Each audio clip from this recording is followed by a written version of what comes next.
Good day. Today is Wednesday, 12 October, the official original date of Columbus Day.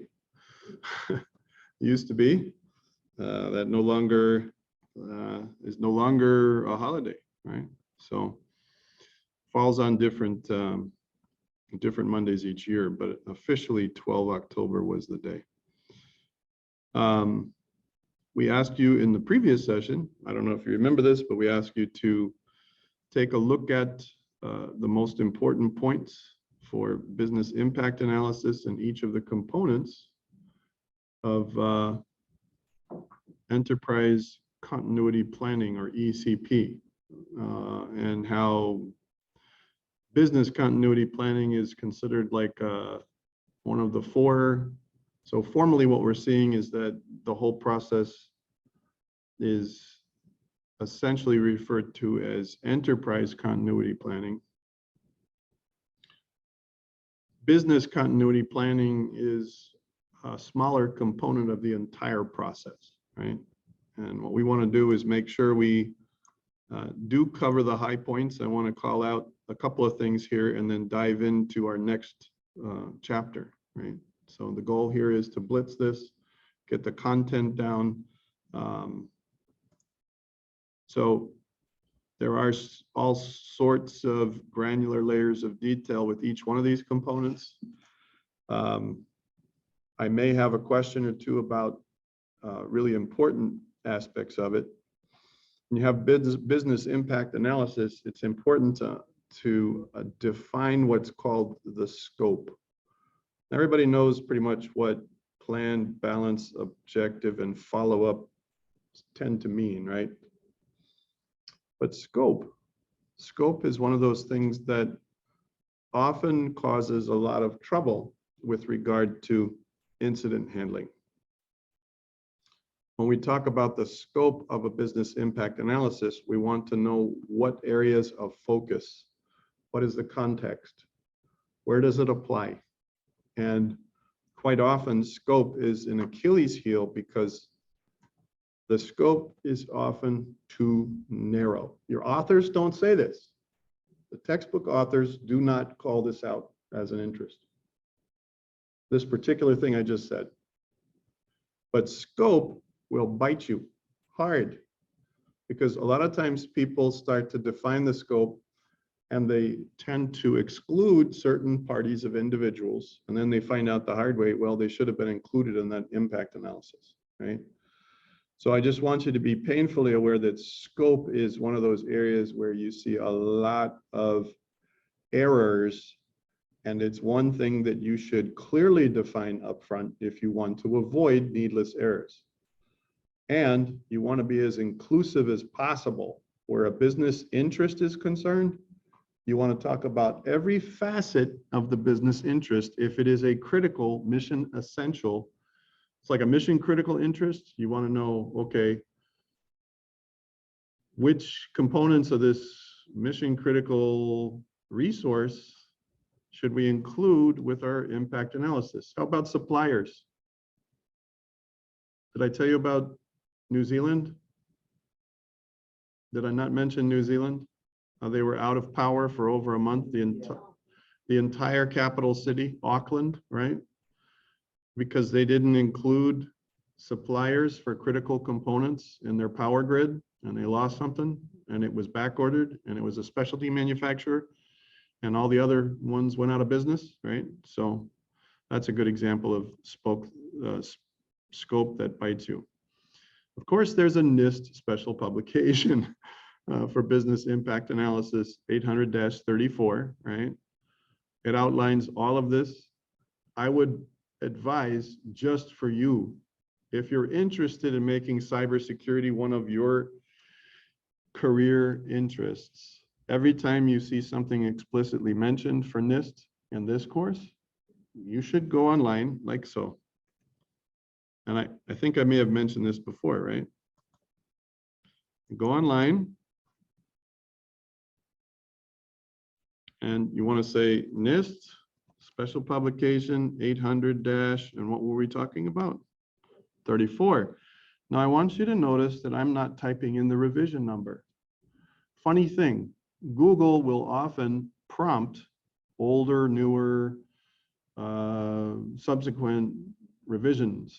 If you just leave it general, what you want to do is find out, okay, what's the latest, greatest, yeah? And sometimes the Google prompts will list revisions that don't even exist yet. So you want to stop short of the revision number, but you just want to see what's coming. The best way to do this is to click into the site directly. And oftentimes on the splash page for NIST, oh, this is a presentation. So what we want is the NIST special publication. On this page, you should see information about succeeded by. So oftentimes when you go direct to the source, nist.gov, up here, nist.gov, what you'll find out is that revision 1, right? You can download this thing. And when you download revision 1, it may have, let's go back and now let's add revision 1, okay? So if you do this now, it says the word final on it, right? So if you look back here, see the word final? Right there? What you want to do whenever you look this stuff up, oh, where were we? Revision 1. There we are.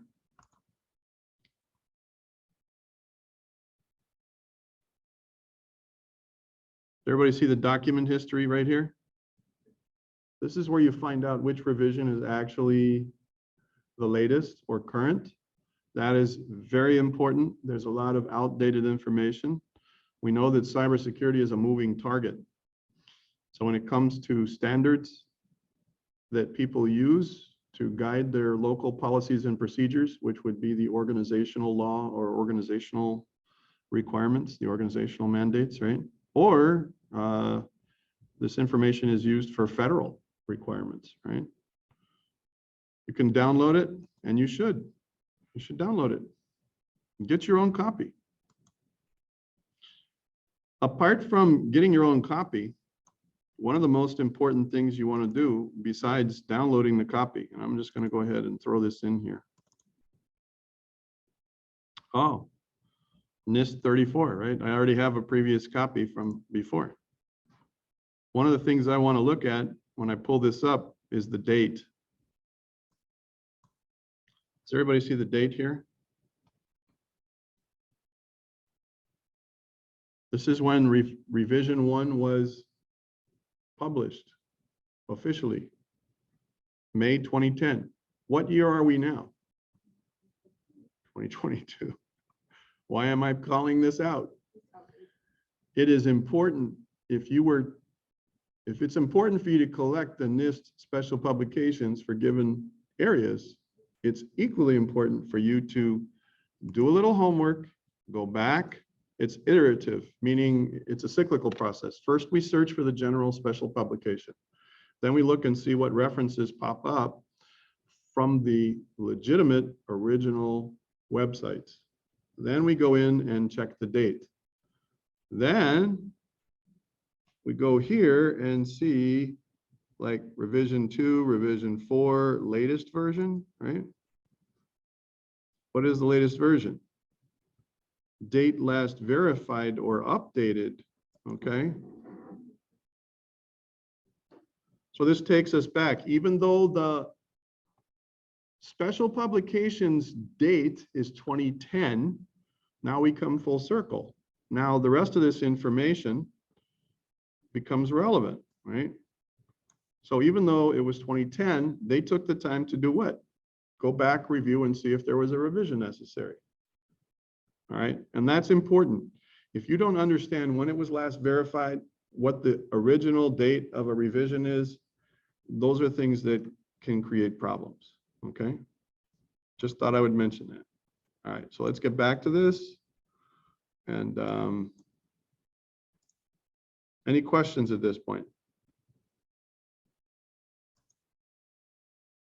Okay, so Determine business process and recovery criticality. So when you have an impact analysis, part of that is which pieces are the most important. This gets back to assets. Does everybody remember assets? Cover your assets, cover your asterisks, right? CYA, cover your assets. Criticality is closely related to that idea. So the weighted analysis, does this sound familiar? A weighted analysis table can be useful in evaluating business functions. Sounds like that other table we saw, right? With threat, what's the rest of that on that table? Come on, don't tell me you dumped your brain already. Threat, what? Threat, vulnerability, asset, threat, TVA, threat, vulnerability, asset, which the publisher uses, you know, threat, and I go to the trouble of defining that a little further. Vulnerability, I say think exposure, right? Okay, a weighted analysis table, they use the same basic concept. The TVA table, here you see it when we talk about impact analysis. Any questions about the weighted analysis table and how that's similar to the other? Am I going to try to trick you and show you a TVA table and ask if this is part of a business impact analysis? Probably, because I want to see if you're like understanding the distinctions there. Now, we talk about criterion. The word criterion is the singular of the plural criteria. It's another way of explaining this is the specific details required, right? So a criteria is a specific detail that is a requirement of whatever context. I just wanted to define that. What's the impact on revenue? Oh, customer sales, 5, right? Is that serious? Yes. Why? On a scale of 1 to 5, not important to critically important, 0 to 5. What is customer sales? 5. What is production? 5. Why? Well, let's say you have all the customers that are ready to order, but you don't have production. What problem do you have? You have nothing to sell, right? So it's a supply chain challenge. These are the things that you take a look at. So IT services is 4, if that's critical for you to do your job. If it's, I would argue, if it's critical for the information security services and the IT services to support customer sales, and customer sales are exclusively online and credit card motivated, information security services and IT services just went to a 5. Why? Well, because if you don't, then you lose that. If you lose that, what else do you lose? You could lose production, you'd lose customer sales, right? Because that's how your customer sales flow, right? Now you can see from this weighted table of business impact analysis that in this scenario, we can safely extrapolate that, okay, they must have some in-person sales, right? They must have a shop front or might have cash sales, right? So that there might be a technology component that's important, but it's not mission critical. And that's where you see the difference here, okay? The process and recovery criticality, this is a big deal. So these acronyms are important. I wanted to call these out. Recovery time objective, recovery point objective. This one is a big one here, maximum tolerable downtime. If you don't define this up front, you don't really have a good bearing on what's acceptable and what's unacceptable. I would say that a good place to start is the end. What end result? This is called backwards planning. And by the way, it's a business management concept and it's proven very effective, but you ask yourself, what is it we really want after all is said and done? The end result, and then work back from there. The maximum tolerable downtime is one of those things. Now, it doesn't say it in those terms, but really and truly, if you get everybody in the room to say, okay, we can afford to be down 3 days, well, then these other criteria begin to take on context-specific relevance. What do I mean? Let's say your maximum tolerable downtime is 1 hour. We have this concept called the 5 nines. Does anybody understand what 5 nines means? Okay, so in cybersecurity terms, how many hours, how many days in a year? And how many hours in a day? 24 hours, right? That's 8,760 hours per year on average. Actually, to be completely precise, astronomers have validated that a 24-hour day for us is not really truly 24 hours. It's 23 hours, 56 minutes, and 4 seconds. And what happens is that over the course of a year, those fractions kind of add up. Have you ever noticed why we have leap years, right? We have every 4-year cycle, we have an extra day in February. We have February the 29th. That's one way of aligning our calendars with that reality, okay? Now, why am I getting to this? 5 nines means that you're up and running 99.999% of the time. If you are up 99.999% of the time, what is your maximum downtime? 0.0, yes, you know where I'm going with this. 0.001%. And percent is what as a decimal? Percent itself as a decimal is like 0.75 is 75%, right? Everybody understand that? Okay. So if it's 0.001, it is 1/1000th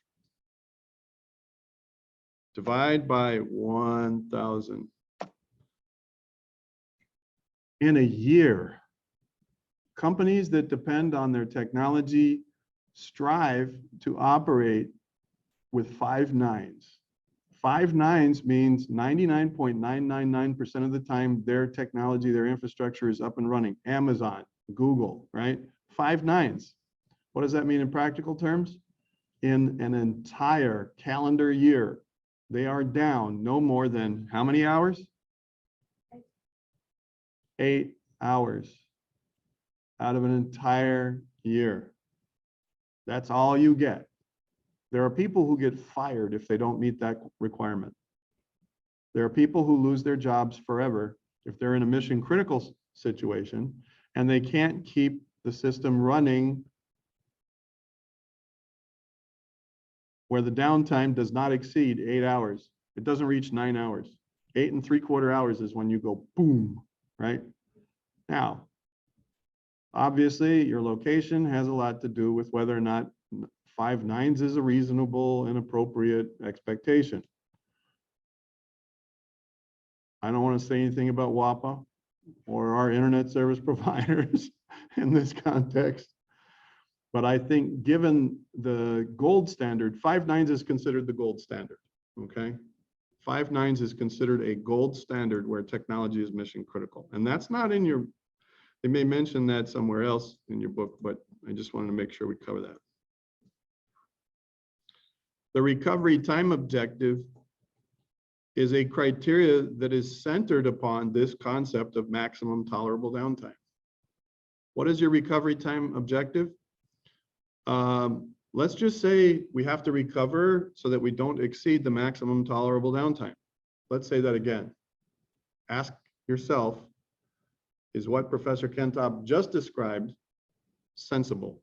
If I have a maximum tolerable downtime of 8 hours, then my recovery time objective, right, for a single instance for outage, you wouldn't expect that to be longer than what? Your maximum tolerable downtime. And if you're 5 nines, you only get 8 hours to play with the entire year. So you have these things that happen in terms of event, and then you have the total downtime, right? Work recovery time is related to recovery time objective and recovery point objective, right? Plotting cost balance points will show an optimal point between disruption and recovery costs. What are we saying here in this last phrase? There's a balance. It may cost you an unbelievable amount of money to achieve a higher state of reality, and that may not be worth considering. It all depends on the organization, right? So RTO versus RPO, right? Recovery time, how soon for restoration and recovery? Recovery point. Are we talking about time as an element when we're talking about recovery point? Nope. Really important distinction there. Recovery time has to do with time intervals. Yes, that's just sensible. How soon for restoration and recovery? Now, let's say it takes us 3 hours to recover, but we lost data from last Saturday. Is that acceptable? I mean, let's say we're good about getting the network going again. Let me say that again. I get the network up and running again within 3 hours. That's a time criteria. That's just sensible. Recovery time objective. If my objective is, hey, in 3 hours or less, my network is working again, I have met my RTO. Is it possible, however, that if you have to recover lost data, that you could have a different criteria and a different dynamic? Absolutely. Depending on the event and the nature of the disaster, you have to consider how far back your backups go, and that's a different dynamic or facet of this recovery interest altogether. What am I saying? Oh, everybody might be up and running again, but if you lost your file server and the last backup you have is from last Wednesday, oh, you have great service, but people don't have any data since last Wednesday. This has to do with the when, this has to do with the what. RPO has to do with what data is lost, and we're talking about backups, right? What does this imply? What does this picture imply? Okay, moment of truth time. There are 5 of us on this session, 4 students and a professor. I want you to go into the chat. And what I want you to do is to tell everyone, when was the last time you backed up all the important data on your laptop? Do it right now. Do it right now. I'm going to do it. I'm going to do it right now.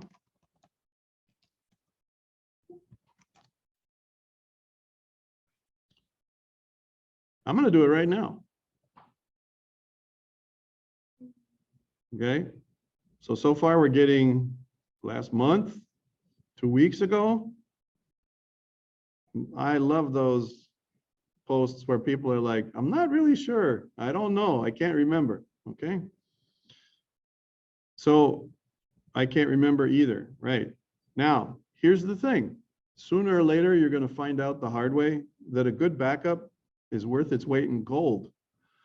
And does it matter if you put it on a thumb drive, an external hard disk, you put it in OneDrive in the cloud? Does it really matter as long as you can get to that data? What's more important is each of us accrue data that is critical about us, as in as a person, not just the organizations that we belong to, not just the work that we do at our job site, but about us. Identity theft is one of those things that hits. And one reason why ransomware is so terrifying is because no one usually has a backup, not a current one. Now, if you haven't changed anything about yourself and your personal data, other than some checks that have cleared your bank account, right? If you've had a backup of your own personal data within 2 weeks and then ransomware hits and they're like, give us $10,000 in Bitcoin or all of your precious photos, are gone. You'll never see them again. You can laugh. You can laugh at them. And we've talked about this before, haven't we? Right? Now, what happens if there's other stuff that's happened since then? Like, I don't know, financial aid renewal, and there's a key you have to have in order to tap those resources for the next semester. There are things that kind of creep in or slip in. Those are the things that bite us, right? Which is why eventually we're going to be talking about the three different types of, there's four different types of backups. Three if you have a certain mind about it, okay? I want you to understand this graph just from the idea, everybody see this right here? Maximum, what is this again? MTD?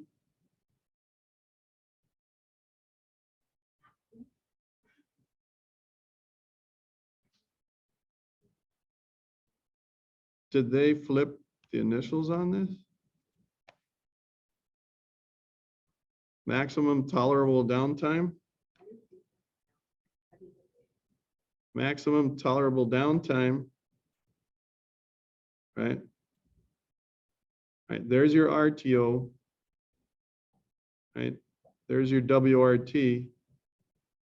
What is WRT? Shoot, work recovery time. Okay, so let's, all right, we need to call out how that's different than the other. So recovery time objective is what it takes for you to get your network back.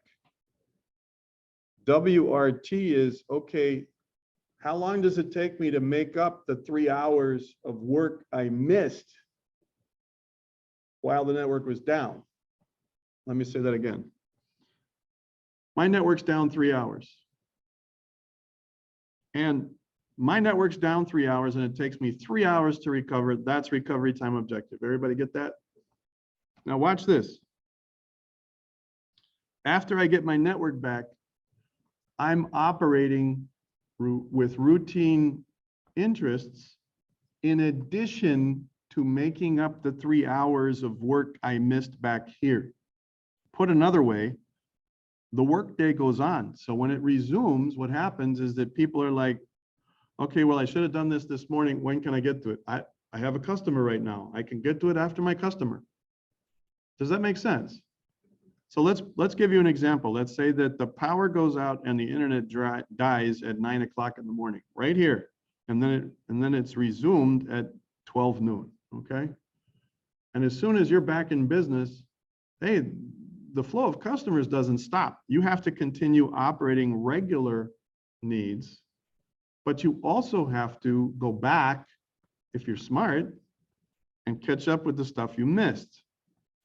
Okay, I couldn't respond to this customer interest. I couldn't post the order for resupply next week.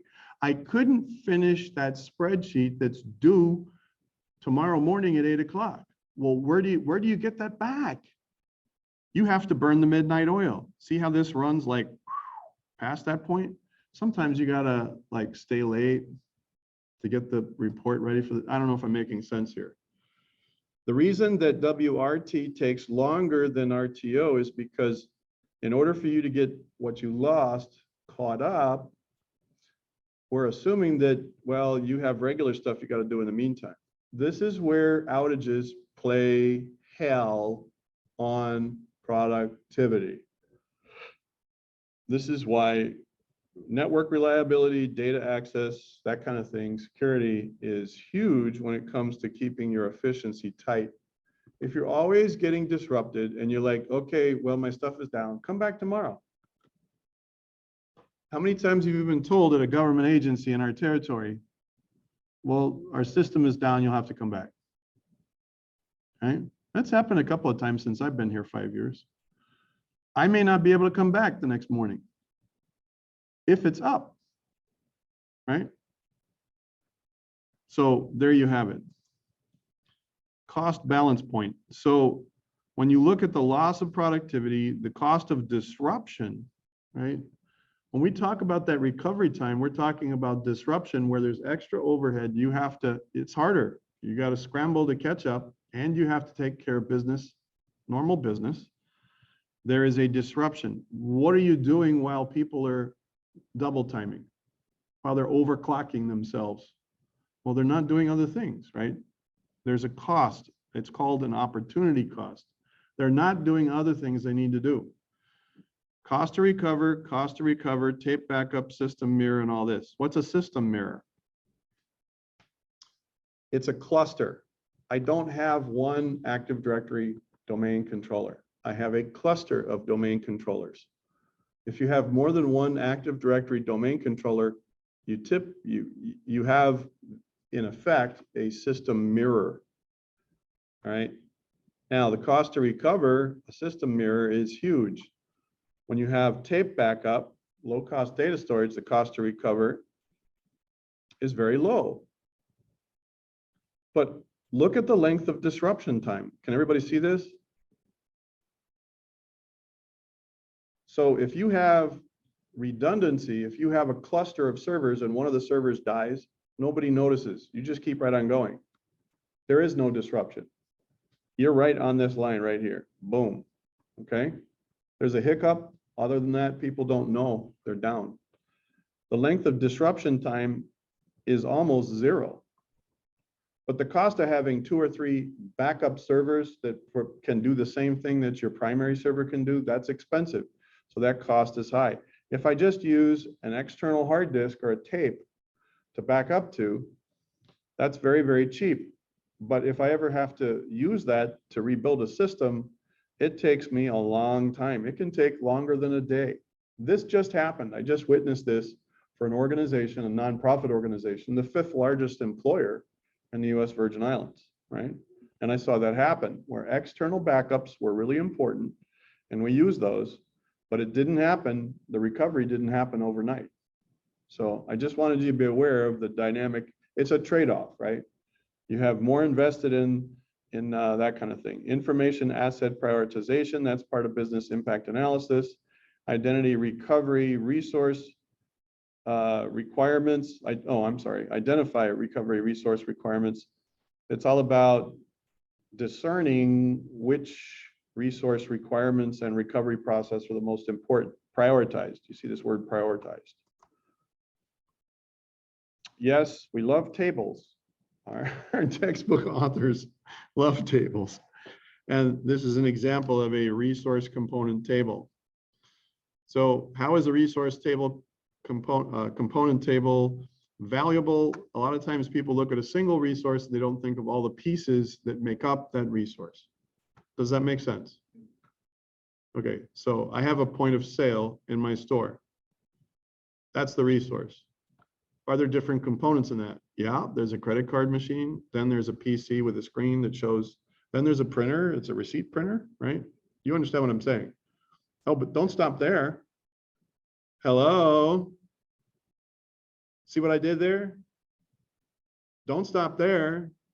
Is the PC cash register combo, is the printer and is the credit card machine going to do anything if you don't have the little wire that connects to the internet? Nope, it's not going to do anything. If you don't have the wire to connect to the internet, if you don't have wireless signal to the network, that's another component. That's why these tables are actually very helpful, okay? People have to think, okay, I got all this, why isn't it working? Well, the network's down or the power is out. So more examples of dependencies. This is all about identifying content dependencies. System resource recovery priorities. We get really in the weeds in terms of definition. Primary, secondary, tertiary. Primary means highest priority. Secondary means, okay, we'll get to it. Tertiary means, yeah, if time permits this week, we'll get around to that, right? So tertiary is further down the list. Critical, very important, important, and routine. Kind of the same pecking order here. Of course, what would a plan be if you didn't have policies to go with it? You see here that we have policies for what? Incident handling, disaster recovery, business continuity, all of the above, right? That's what we have. Incident response. Now, this is where This is where things get really interesting. Sometimes your incident response protocol involves calling in the cavalry. Have you ever heard that term, calling in the cavalry? So your first protocol, who do we say was the first line of defense for incident handling last week? Does anybody remember?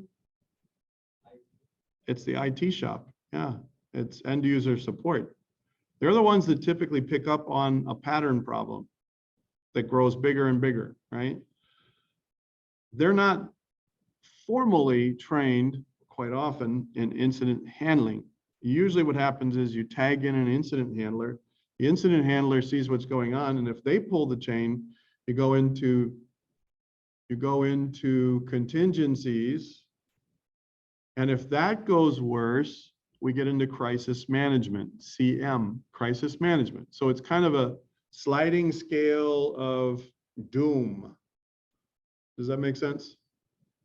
Kind of a sliding scale of doom.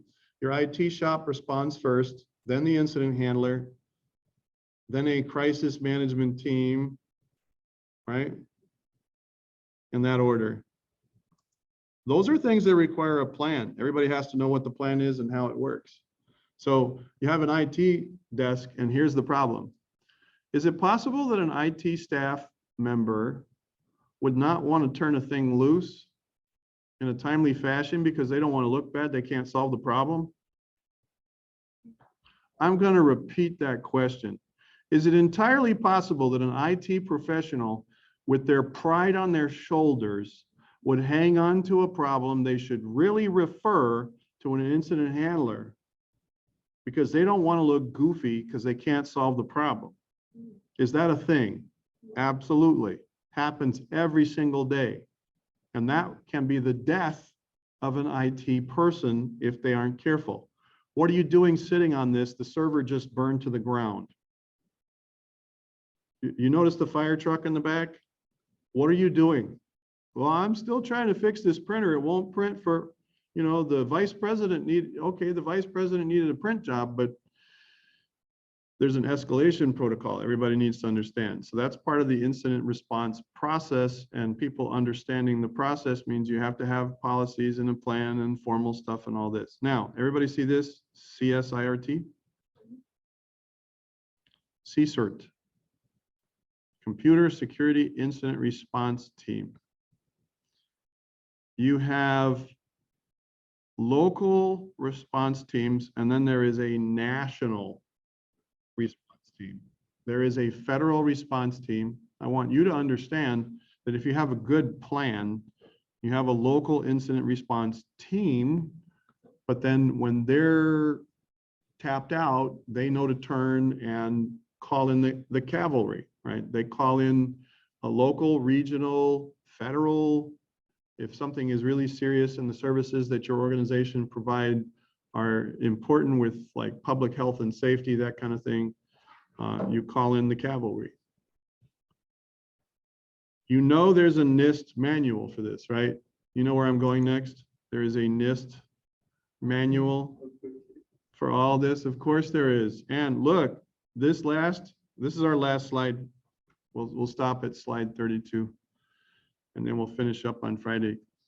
This is, we use the term iterative. So you have an incident, right? There's detection and analysis. Part of that is, okay, let's contain the problem and keep it from spreading, right?